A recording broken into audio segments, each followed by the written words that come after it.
இப்போ லிமிடேஷனாக குறைபாடுகள். இந்த நியூஸ் பேப்பர் அட்வர்டைஸ்மெண்ட்டில் என்ன குறைபாடுகள்னாக்கா பார்ப்போம். News paper R read soon after they are received and they are kept generally in some corner of the houses. After 24 hours we get fresh newspaper and this makes the life of the newspaper short. News paper பார்த்தீங்கன்னாக்கா உங்களுக்கு just 1 மணி நேரம் 2 மணி நேரம் தான் அதுக்கு உயிரே இருக்கும். அது வந்து நீங்கள் நியூஸ் பேப்பரை உங்களுக்கு தேவையானது படித்து முடிச்சாட்டி அதுக்கு ஒரு ஓரமாக வீட்டில் ஒரு ஓரமாக தான் தூக்கி போட போகிறோம். ஸோ அந்த நியூஸ் பேப்பரோட வேல்யூ பார்த்தீங்கன்னாக்கா கொஞ்சம் நேரத்துக்கு தான் இருக்குது, மக்கள் அதை மறந்துடுவாங்க அப்படின்னு சொல்கிறாங்க. இது ஒரு disadvantage. People read newspaper mainly for news and pay casual attention to the advertisement. News paper வாங்குறதே மக்கள் நியூஸ் படிக்கிறதுக்காக தான். அதனால இந்த அட்வர்டைஸ்மெண்ட்டில் பெருசாக முக்கியத்துவம் கொடுக்கறதில்ல அப்படிங்கிறாங்க. இது ஒரு disadvantage. Then illiterate people cannot read and thus newspaper advertising does not benefit them. இதே படிக்காத மக்கள் பார்த்தீங்கன்னாக்கா அவங்களால இது படிக்க முடியாது, இதே நியூஸ் பேப்பர் படிக்க முடியாது, அட்வர்டைஸ்மெண்ட்டும் படிக்க முடியாது. அதனால இது படிக்காத மக்களுக்கு இது யூஸ் ஆகாது அப்படின்னு சொல்கிறாங்க. செகண்ட், பீரியாடிக்கல்ஸ்னால் மேகசின்ஸு. இப்போ ஒரு பிக்சர்ஸ் எல்லாம் கொடுத்துருக்காங்க, இது வந்து magazines. Periodicals are publication which comes out regularly but not on daily basis.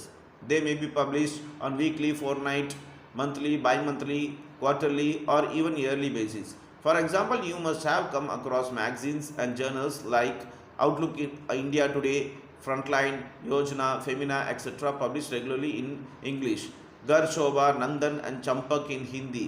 Similarly, there are also periodicals in Hindi and other regional languages. All these periodicals have a large number of readers and thus advertisements published in them reach a number of people. So இந்த மேக்சின்ங்கிறது என்னென்னாக்கா பீரியடிக்கல்ஸ்ன்னு சொல்லுவாங்க. இது மேக்சின்னாக்கா ஒரு காலகட்டம் ஒரு பீரியடுக்கு மட்டும்தான் இது வரும்.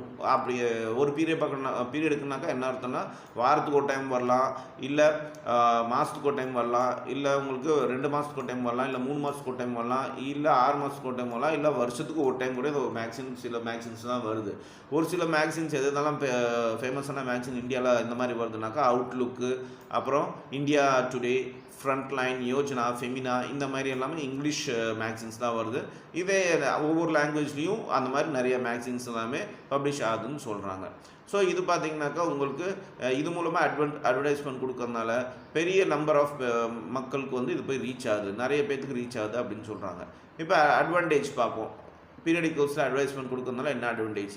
Periodicals have a much longer lifetime than newspaper. These are preserved in a long period and time to refer the future and read the leisure and read again whenever required.